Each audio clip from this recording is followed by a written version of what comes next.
Le cadre de ce travail, c'est ce qu'on appelle l'analyse haute fréquence. Autrement dit, on va essayer d'obtenir des informations sur ces modes de vibration à haute fréquence. Petit cours de physique hier soir pour la ministre de l'Enseignement supérieur et de la Recherche, Geneviève Fioraso.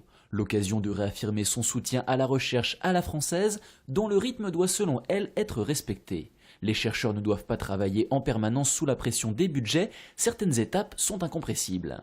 On oublie toujours de rendre hommage à la recherche fondamentale qui est à l'origine des innovations de rupture les plus importantes, y compris pour notre industrie ou pour l'évolution de notre société, pour le progrès de notre société. Selon la ministre, la recherche ne peut se mener que grâce à l'interdisciplinarité. Fini par exemple les barrières entre les mathématiques et la physique, les chercheurs doivent travailler de concert pour obtenir des résultats.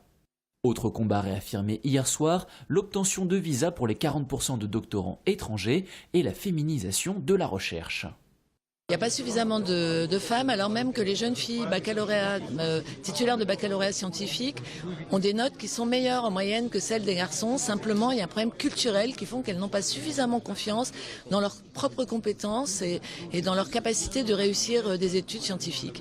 Au cours de la soirée, la ministre a félicité 2 des lauréats des prix Chaud et Poincaré 2012, les mathématiciens Maxime Kontsevich et Nalini Anantraman. Geneviève Fioraso expliquait hier en substance qu'il faut davantage mettre en avant les réussites françaises et moins tenir compte du classement de Shanghai, qui n'avait pour objectif que de mettre à la traîne les universités européennes.